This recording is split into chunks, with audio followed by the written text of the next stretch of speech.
Hi amazing people, I wish कि आप सब बहुत अच्छे अपनी लाइफ में एंड हमारे यूट्यूब चैनल पर आपका स्वागत है। फैज़गी कंसल्टेंट। और आज की इस वीडियो में हम बात करेंगे कनाडा के बारे में एंड स्पेशली कनाडा के स्पाउस वीज़ा के बारे में, जिसको हम स्पाउस ओपन वर्क परमिट भी बोलते हैं। तो हम आज की वीडियो में डिस्कस करेंगे कि आपको कौन कौन से डॉक्यूमेंट्स होते हैं जो रिक्वायर्ड होते हैं जब भी आप अपना वीज़ा अप्लाई करते हो। बिकॉज हमारे बाद के बहुत सारे लोग हैं जो जाते हैं कनाडा और वो हमसे बहुत सवाल पूछते हैं कि एग्जैक्टली कौन कौन से डॉक्यूमेंट्स हैं, तो हम उनकी हेल्प करते हैं over the call, email, message के थ्रू उनको बताते हैं कि क्या क्या डॉक्यूमेंट्स उनको चाहिए। बट आज मैं इस वीडियो के थ्रू सबको बताना चाहता हूँ कि कौन कौन से डॉक्यूमेंट्स हैं जिनको आपको ध्यान रखना ज़रूरी है अगर आप अपना स्पाउस वीज़ा अप्लाई करते हो। तो आज की वीडियो में पूरा जो मैं डिस्कस करूँगा डॉक्यूमेंट्स के बारे में करूँगा, तो आप इसको प्लीज़ एंड तक देखना, तभी आपको सारी इन्फॉर्मेशन मिल जाएगी एंड उसके बाद आप आसानी से अपना वीज़ा लगा सकते हैं। अगर आपको कोई दिक्कत भी होती है तो हम भी बेस्ट प्रोफेशनल हैं, आप हमें भी कॉन्टैक्ट कर सकते हैं, हमसे मिल सकते हैं। हम भी आपका कनाडा का spouse visa, spouse open work permit सब लगा सकते हैं। जस्ट आपको हमें कॉन्टैक्ट करना, हमसे मिलना एंड देन हम आपकी पूरी हेल्प करेंगे। इसके अलावा अगर आपको कनाडा में एडमिशन लेना है बैचलर डिग्री में, मास्टर डिग्री में, तो भी हम आपकी हेल्प कर सकते हैं। अगर आपको पीआर चाहिए तो उसके लिए भी हेल्प करते हैं। अगर आपको इंग्लिश लैंग्वेज सीखनी है, फ्रेंच लैंग्वेज सीखनी है, तो वो भी हम सिखाते हैं। तो हमारे पास सारे सोल्यूशंस हैं कनाडा को लेकर। जस्ट आपको हमें कॉन्टैक्ट करना है एंड उसके बाद we will help you thoroughly. And अगर आप हमारे यूट्यूब चैनल पर बिल्कुल नए हो, पहली बार देख रहे हो, तो प्लीज़ इसको सब्सक्राइब कर लेना, बेल आइकन बटन को प्रेस जरूर करना, ताकि आपको डेली कनाडा की वीडियोस देखने को मिलती रहे और आप अपनी नॉलेज को एनहांस करते रहें। सो अब टाइम वेस्ट नहीं करते और इस वीडियो को स्टार्ट करते हैं। सुनाओ, वीडियो के स्टार्टिंग में सबसे पहले हम बात करते हैं जो आपके स्पाउस यानी कि हस्बैंड और वाइफ इंडिया में रहते हैं, उनकी तरफ से आपको कौन कौन से डॉक्यूमेंट्स ज़रूरत पड़ती है। तो फॉर एग्जांपल आपको कोई भी स्पाउस है, हस्बैंड और वाइफ है जो इंडिया में रहता है, सबसे पहले डिपेंड करता है कि उनका प्रोफेशन क्या है। सबसे पहले हम बात करेंगे प्रोफेशन के बारे में। आपको जो स्पाउस है वो स्टूडेंट है या फिर वो जॉब करते हैं या फिर बिज़नेस करते हैं या फिर एग्रीकल्चर में, जैसे पंजाब के हमारे लोग होते हैं, भाई लोग होते हैं जो एग्रीकल्चर के बिज़नेस में होते हैं। तो सबसे पहले हमें डिटर्मिन करना पड़ेगा कि आपका प्रोफेशन क्या है। अगर आप स्टूडेंट हो तो स्टूडेंट के पेपर लगेंगे, अगर आप जॉब करते हो तो ऑब्वियसली आपके जॉब के जो डॉक्यूमेंट्स होते हैं वो लगेंगे, अगर आप बिज़नेस करते हो तो बिज़नेस के डॉक्यूमेंट्स लगेंगे, अगर आपका एग्रीकल्चर का काम है तो एग्रीकल्चर से जो रिलेटेड डॉक्यूमेंट्स होते हैं वो आपको सबमिट करने पड़ते हैं। तो ये हो गया प्रोफेशन के अकॉर्डिंग। दूसरी चीज़ बहुत ज़रूरी है, यानी कि अगर आप कोई भी आप काम करते हो, आप जॉब करते हो, आप बिज़नेस करते हो, आप एग्रीकल्चर का जो भी काम आपका है वो करते हो, तो आपका आईटीआर का बहुत इंपॉर्टेंट एक रोल होता है। यानी कि आप ITR income tax return submit करते हो, तो उसका भी प्रूफ होना बहुत ज़रूरी है। यानी कि अगर आपके पास 1 साल का है, 2 साल का है, अगर आप उसको सबमिट करते हो तो बहुत अच्छा रहता है, क्योंकि उससे बहुत चीज़ें क्लियर हो जाती हैं कि आपकी सोर्स ऑफ इनकम एग्जैक्टली है क्या और आप क्या करते हो, आपकी पर मंथ इनकम कितनी है। तो आईटीआर जब भी आप डॉक्यूमेंट जब भी आप सबमिट करते हो तो इससे एक बहुत ही अच्छा मैसेज आता है कि उनको क्लियर हो जाता है कि एग्जैक्टली आपने कितनी अर्निंग की है, आपके सोर्स ऑफ इनकम क्या है। तो इसका भी आपको ध्यान रखना है कि आपको इनकम टैक्स रिटर्न का डॉक्यूमेंट भी देना बहुत ज़रूरी है। अब बात करते हैं नेक्स्ट पॉइंट की, यानी कि डॉक्यूमेंट की जो बहुत ज़रूरी है, और वो है आपका बैंक फ़ंड।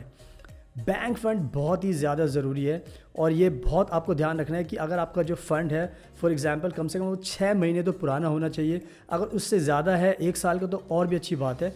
बैंक फ़ंड जितना पुराना था उससे एक मैसेज जाता है कि आपकी एक सोर्स ऑफ इनकम चल रही थी, आप पैसे डिपॉजिट कर रहे थे और आपके बैंक अकाउंट में सेविंग बैंक अकाउंट है, तो उससे ये पता चलता है कि आपके अकाउंट में इतना पैसा हर महीने आ रहा था और आप विड्रॉ भी कर रहे थे। तो उससे कहीं ना कहीं एक रफ़ आइडिया मिल जाता है कि आपके पास जो आपने पैसा सेव किया है जितना भी है वो कैसे, कितने टाइम से है और कैसे उसकी इनकम आपकी हो रही है और आप कैसे एक्सपेंडिचर कर रहे हो। तो ये एक चीज़ बहुत ज़रूरी है। इसमें मैं ऐड करना चाहूँगा कि जब भी आप अपना फ़ंड के डॉक्यूमेंट्स लगाते हो तो आपको ध्यान रखना है कम से कम आपका फ़ंड 7 लाख, 8 लाख, 9 लाख, 10 लाख, यानी कि जितना भी ज़्यादा होगा ना उतना अच्छा है, क्योंकि इससे एक मैसेज जाता है जो वीज़ा ऑफिसर होता है, क्योंकि उनको एक डाउट रहता है कि जब भी आप कनाडा जाओगे फॉर एग्जांपल अगर आपके पास पैसे नहीं होते, जो उनके सोशल सिक्योरिटी बेनिफिट्स होते हैं आप उनको क्लेम ना करो, तो उनको लगता है कि कहीं ना कहीं आप उनके ऊपर बर्डन ना बन जाओ। तो इसी डर की वजह से वो चाहते हैं कि आपके पास एक कह सकते हो कि इनफ फंड हो, जिससे कि आप जब कनाडा जाओ तो जो आपके स्पाउस है वो भी सर्वाइव कर सके और आप भी अपने जो खर्चे होते हैं वो पूरे कर सको। तो ये बहुत क्लियर है कि बैंक फ़ंड कम से कम 8 लाख, 9 लाख, 10 लाख, जितना ज़्यादा उतना अच्छा रहेगा। इसके अलावा फ़ंड 6 मंथ्स पुराना होना चाहिए, उससे ज़्यादा होना चाहिए, तो वो भी एक अच्छी चीज़ है। तो बैंक फ़ंड बहुत ज़रूरी है, तो इसका भी ध्यान रखना। अब बात करते हैं नेक्स्ट डॉक्यूमेंट की, और वो है पासपोर्ट। पासपोर्ट बहुत ही ज़रूरी होता है, ये सबको पता ही है, तो पासपोर्ट कॉपी भी सबमिट करनी पड़ेगी। इसके अलावा जो आपके स्पाउस इंडिया में रहता है, उनका एजुकेशन बैकग्राउंड क्या है, यानी कि वो उन्होंने 12th पास किया है, उन्होंने बैचलर डिग्री की है, मास्टर डिग्री की है, तो उसके एजुकेशन के जो डॉक्यूमेंट्स होते हैं वो भी सबमिट करने बहुत ज़रूरी है। एंड इसके अलावा जो हम बोल सकते हैं कि प्रॉपर्टी वाइज आपके पास क्या है, फॉर एग्जाम्पल आपने अपना खुद का घर खरीदा हुआ है, आपके पास खेत हैं, ऑफिस, मतलब जो भी आपको लगता है कि जो आपकी फिनेंशियल स्टैंडिंग को मजबूत बनाती चीज़ें, कि आपने खुद की अर्निंग क्या की है, आपके पास ऐसा क्या है जिससे कि आप ये शो कर सको, उसकी वैल्यूशन लगा सको, ताकि उनको ये यकीन हो जाए कि आपके पास इंडिया में भी काफ़ी पैसा है, यानी कि आपके पास अपनी खुद की प्रॉपर्टी है, कार है, और जो भी एसेट्स आपके पास है उसको भी डिस्क्लोज करना बहुत ज़रूरी होता है। उसकी इवैल्यूएशन लगानी पड़ती है, जिससे एक आपका जो केस होता है इंडिया में, जो स्पाउस होता है, उससे बहुत ज़्यादा पॉजिटिव इंपैक्ट पड़ता है। तो यह ओवरऑल अगर देखा जाए तो ये सारे डॉक्यूमेंट्स की रिक्वायरमेंट थी जो आपके स्पाउस इंडिया में उनको अपनी तरफ से सबमिट करने पड़ते हैं, तो इसका ध्यान रखना।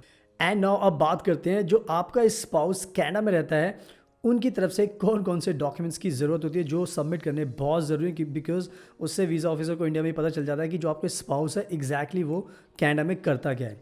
तो अगर हम जो आपके स्पाउस कनाडा में रहता है, अगर उसकी बात करें, फॉर एग्जांपल उनका कोई भी स्टेटस हो सकता है, वो स्टूडेंट हो सकते हैं या जॉब कर सकते हैं। तो अगर हम स्टूडेंट की बात करें, अगर आपका जो स्पाउस है वो कनाडा में रहता है, जो स्टूडेंट है, तो आपको उनका एडमिशन लेटर सबमिट करना बहुत ज़रूरी है। इसके अलावा अगर उन्होंने जो फ़ीस अभी तक पे की है उसके प्रूफ बहुत ज़रूरी है, किस सेमेस्टर में है, और कह सकते हैं उनका जो रिज़ल्ट अगर आ चुका है तो उनके मार्क्स कितने थे।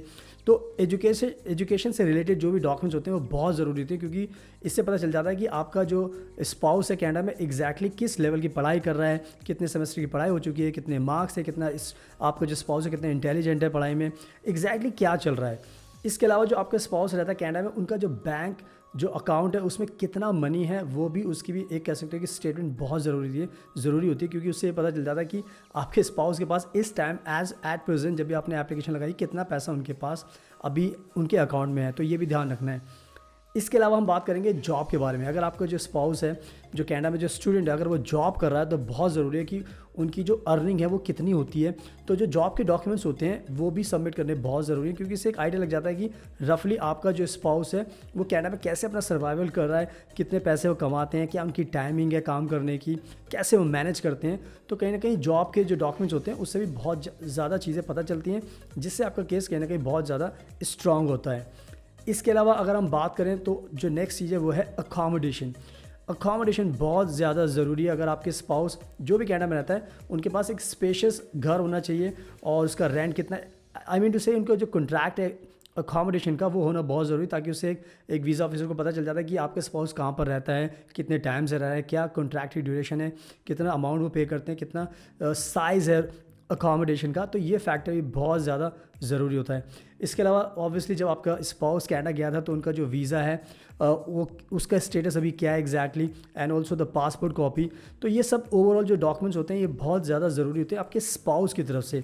तो आपको ध्यान रखना, जो भी मैंने बताया कि एजुकेशन की अगर बात है तो एजुकेशन से रिलेटेड जो भी डॉक्यूमेंट्स हैं, बैंक फंड्स कितने हैं और उनकी इनकम कितनी होती है, वीज़ा कौन सा है, कौन से सेमेस्टर में, तो ये सारे डॉक्यूमेंट्स आपको ध्यान रखने जो आपका स्पाउस कनाडा में रहता है, तो ये भी सब आपको सबमिट करना पड़ेगा, तो इसका ध्यान रखना। एंड नाउ अब बात करते हैं आपका जो स्पाउस इंडिया में रहता है और आपका जो स्पाउस कनाडा में रहता है, उन दोनों की तरफ से कौन कौन से डॉक्यूमेंट्स की ज़रूरत होती है, क्योंकि ये भी बहुत ज़रूरी है। तो ऑब्वियसली आप कपल हैं तो ऑब्वियसली आपकी शादी हो चुकी है, तो जो भी मैरिज के जो प्रूफ्स होते हैं दोनों की तरफ से बहुत ज़्यादा ज़रूरी होते हैं, यानी कि आपकी शादी कब हुई, कैसे हुई, यानी कि आपकी जो फोटोग्राफ्स हैं शादी से पहले अगर आप मिले थे तो वो प्रूफ आपके पास होने चाहिए। अगर आपकी शादी हो गई तो आप हनीमून पर कहाँ पर गए थे तो वहाँ के प्रूफ होने चाहिए, फ़ोटोग्राफ्स होनी चाहिए। अगर आप फ़्लाइट के थ्रू गए थे, ट्रेन के थ्रू गए थे, बस के थ्रू गए थे, उसकी टिकट्स होनी चाहिए।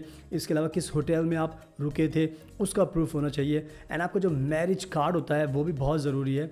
तो ओवरऑल जो फोटोग्राफ्स होती हैं फेरे की, सिंदूर की, और जो फैमिली गैदरिंग होती है, कौन कौन लोग इन्वॉल्व थे, तो कहीं ना कहीं कह सकते हो कि एक आपको एक पूरा प्रॉपर एक बनाना पड़ता है कि आपके पास ये सारी फोटोग्राफ्स होनी बहुत ज़रूरी है। और ये प्रूफ जो मैंने बताए हैं होटल के, बिल्स के, ट्रैवलिंग के, और ये सब चीज़ें आपके पास होनी चाहिए। मैरिज कार्ड भी होना चाहिए ताकि जो वीज़ा ऑफिसर उसको यकीन हो जाए कि आपकी शादी हुई है, जेन्युइन है, और आपने बहुत ज़्यादा टाइम एक दूसरे के साथ स्पेंड भी किया है। तो अगर ये प्रूफ आप दोगे तो बहुत ज़्यादा उससे पॉजिटिव इम्पैक्ट पड़ता है आपके फ़ाइल के ऊपर। इसके अलावा आप क्या कर सकते हो, जो भी अगर आपने शादी की तो उसके बाद आप जॉइंट अकाउंट भी ओपन कर सकते हो, अपने हेल्थ इंश्योरेंस भी ले सकते हो, और कोई भी अगर आप गिफ्ट्स एक्सचेंज करते हो तो हो सकता है कि आप जो आपका जॉइंट अकाउंट है उसके थ्रू करें, तो उससे भी एक अच्छा पॉजिटिव मैसेज जाता है कि हाँ भाई आपकी शादी हो चुकी है और आपने जो भी काम आप कर रहे हो, जो भी सेविंग है, जो भी आपका इंश्योरेंस है, सब आप जॉइंट बैंक के थ्रू ही आप पेमेंट कर रहे हो, साथ में हो, तो इससे भी आपका केस काफ़ी अच्छा बनता है, तो इसका भी आपको ध्यान रखना है। एंड नाउ अब बात करते हैं नेक्स्ट डॉक्यूमेंट रिक्वायरमेंट्स की, और वो है चैटिंग प्रूफ। फॉर एग्जांपल जब भी आपकी शादी हुई उससे पहले भी और शादी के बाद भी आपने बहुत बार चैटिंग की होगी एक दूसरे के साथ, तो उसके प्रूफ होने बहुत ज़रूरी है। अगर आपने ईमेल एक्सचेंज किए थे, आप ईमेल करते थे एक दूसरे को, तो भी वो भी बहुत ज़रूरी है। अगर आप फेस टू फेस कॉलिंग करते थे व्हाट्सएप के थ्रू, तो उसके प्रूफ भी होने बहुत ज़रूरी है। अगर सोशल मीडिया में फॉर एग्जांपल आपका फेसबुक अकाउंट है, आपने कुछ चीज़ें शेयर की हैं और उसका बहुत पहले का रिकॉर्ड है आपके फेसबुक पर, तो उसका भी स्क्रीनशॉट भी बहुत इंपॉर्टेंट रहता है। तो ओवरऑल अगर कहा जाए तो जो ये सोशल जो कम्युनिकेशन होते हैं जो आप करते हो वो बहुत ज़्यादा ज़रूरी होते हैं। इससे पता चलता है कि आपका रिलेशन काफ़ी स्ट्रॉन्ग है और बहुत पहले से आप जानते हो और आपने दुनिया को बताया भी अपने प्यार के बारे में, अपनी शादी के बारे में। तो इससे कहीं ना कहीं एक वीज़ा ऑफिसर को यकीन हो जाता है कि हाँ आपकी सारी चीज़ें बहुत पक्की हैं। तो अगर हम बात करें इन प्रूफ्स की तो ये बहुत ज़्यादा ज़रूरी है, तो प्लीज़ इनका ध्यान रखना। अब बात करते हैं नेक्स्ट प्रूफ की, और वो बहुत ज़्यादा ज़रूरी है, और वो है आपकी कह सकते हो कि आपका कवरिंग लेटर। कवरिंग लेटर बहुत ही ज़्यादा ज़रूरी होता है। कवरिंग लेटर में आपको एक्सप्लेन करना पड़ता है अच्छी तरीके से कि आपकी पूरी लाइफ की जर्नी किस तरीके की रही है, एंड स्पेशली आपको ये बताना पड़ता है कि आपके फैमिली टाइज़ के, यानी कि उस कवरिंग लेटर में आपको ये एक्सप्लेन करना पड़ेगा कि आप अपना वीज़ा ख़त्म होने से पहले इंडिया वापस आओगे, और ये बहुत बड़ी रिक्वायरमेंट होती है। अगर आप इसको अच्छे से एक्सप्लेन नहीं कर पाते तो कहीं ना कहीं नेगेटिव इम्पैक्ट पड़ता है। तो कवरिंग लेटर में आपको बहुत सारी चीज़ें लिखनी होती है, अपनी लाइफ को एक्सप्लेन करना होता है, अपनी फैमिली टाइप्स को बताना पड़ता है, और ये उनको विश्वास दिलाना पड़ता है कि आप वापस आओगे। तो कहीं ना कहीं ये चीज़ भी बहुत ज़रूरी है। तो ओवरऑल अगर देखा जाए तो ये सारे जो डॉक्यूमेंट्स मैंने बताए ये सब ज़रूरी होते हैं। जो स्पाउस है इंडिया में उसकी तरफ से भी, जो कनाडा में इस टाइम है उनकी तरफ से भी, एंड आप दोनों की तरफ से भी डॉक्यूमेंट्स की रिक्वायरमेंट होती है। तो मैंने अच्छे से एक्सप्लेन किया है स्टेप बाय स्टेप कि कैसे आप अपने किन किन डॉक्यूमेंट्स का आपको ध्यान रखना है। अगर आप ये सारे डॉक्यूमेंट्स प्रिपेयर कर लेते हो तो जब आप अप्लाई करते हो तो कहीं ना कहीं इससे आपका केस काफ़ी स्ट्रॉन्ग बनता है, एक पॉजिटिव इंप्रेशन होता है वीज़ा ऑफिसर के ऊपर, उनके जो डाउट्स होते हैं वो बहुत कम हो जाते हैं। तो यही थे सारे डॉक्यूमेंट्स की रिक्वायरमेंट जो मैंने आपको बताया। सो प्लीज़ इनका ध्यान रखना। तो अब आप अपना वीज़ा लगा सकते हैं, डॉक्यूमेंट सबमिट कर सकते हैं। बट इन केस अगर आपको लगता है कि कोई दिक्कत है, प्रॉब्लम है, आपको कन्फ्यूजन है, तो आप हमसे भी मिल सकते हैं, क्योंकि हम बेस्ट प्रोफेशनल हैं स्पाउस वीज़ा के लिए, कनाडा के लिए। तो हम ईजिली आपके स्पाउस वीज़ा लगाने में आपकी मदद कर सकते हैं। एंड इसके अलावा अगर आपको एडमिशन भी चाहिए कनाडा में, बैचलर डिग्री में, मास्टर डिग्री में, तो उसमें भी हम एडमिशन कराते हैं। हम PR के लिए भी अप्लाई करते हैं, हम लैंग्वेजेस भी सिखाते हैं। तो हमारे पास ना सारे सोल्यूशंस होते हैं। जस्ट आपको हमें कॉन्टैक्ट करना है, हमसे मिलना है, एंड उसके बाद हम आपकी पूरी मदद करते हैं ताकि आपकी लाइफ बहुत पीसफुल हो जाए, बहुत ईजी हो जाए। सो फाइनली अगर आपको ये वीडियो पसंद आई तो प्लीज़ इसको लाइक करना, शेयर करना, हमारे यूट्यूब चैनल को सब्सक्राइब कर लेना, बेल आइकन बटन को प्रेस ज़रूर करना ताकि आपको डेली कनाडा की वीडियोस देखने को मिलती रहें और आप अपनी नॉलेज को एनहांस करते रहें। अगर आपके सवाल है तो प्लीज़ आप हमसे इंस्टाग्राम, फेसबुक, लिंक्डइन, ट्विटर के थ्रू पूछ सकते हो। सारे लिंक्स हमने डिस्क्रिप्शन में डाल दिए, हमने अपनी वेबसाइट का लिंक भी डाल दिया। प्लीज़ उसको भी चेक कर लेना ताकि आपको हमारे बारे में और भी ज़्यादा इन्फॉर्मेशन मिल जाए। So thank you so much आपके कीमती टाइम का। अपना ध्यान रखिए एंड बेस्ट ऑफ लक।